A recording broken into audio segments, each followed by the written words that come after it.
আজকে মন্দির থেকে ফিরে আমি বড় বৌমার সিঁথিতে সিঁদুর ছুঁয়ে দিয়েছি। বড় বৌমার সিঁথিতে ওই অল্প সিঁদুর দেখতে আর ভাল লাগছিল না, মনটা বড় কু ডাকছিল। তবে আমার মনে হয় বড় বৌমা ব্যাপারটা ভালোভাবেই নিয়েছে, নইলে এতক্ষণে ঝামেলা বাঁধিয়ে দিত। আচ্ছা, ও তো শাঁখাপলা পরেই থাকে দেখি, এখন সিঁদুরটাও যদি একটু ভালো করে পরে তাতে তো আমাদের গোড়ার মঙ্গল হবে, তাই না? ও মা, তোমরা সবাই এখানেই আছো? পিসি ঠাম্মি, ওদিকে তো কালকের পার্টির জবরদস্ত প্ল্যান চলছে, ওদিকে সবাই মিলে যাই চলো না, তাহলে তোমরাও নতুন নতুন কিছু আইডিয়া দিতে পারবে। আমরা তো সবাই প্রে করছি যাতে বড় বৌদির কিছু অন্তত মনে পড়ে কালকে, স্পেশালি বড়দাবাইয়ের সঙ্গে ওর সুন্দর সম্পর্কের মুহূর্তগুলোর কথা। Hello everyone.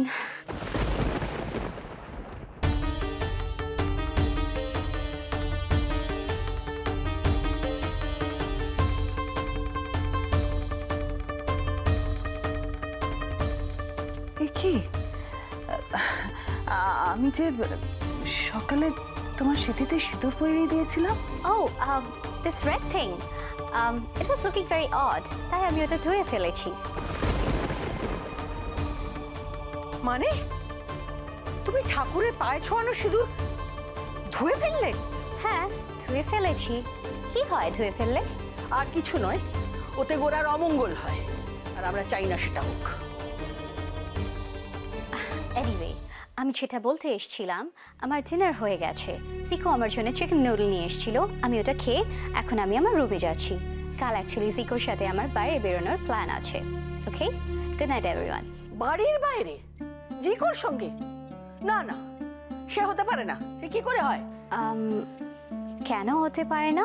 শোনো মেয়ে, অত শত জানি না বাপু, যেটা হয় না সেটা হয় না। ওই হতচ্ছাড়া ছেলের সঙ্গে কালকে কেন? কখনো কোনোদিন তোমার কোথাও যাওয়া হবে না। আমি চাপো চাপো চাপো, no one can stop me. আমি তোমাদের কথা শুনতে বাধ্য নই। আর সিকো আমাকে বলেছে ও আমার বাবাকে খুঁজে পেতে হেল্প করবে, সো আমি ওর সাথে যাব। No one can stop me, alright? আমি কালকেই যাব, তোমরা কিছুতেই আমাকে আটকে রাখতে পারবে না। No means no. বড় বৌমা,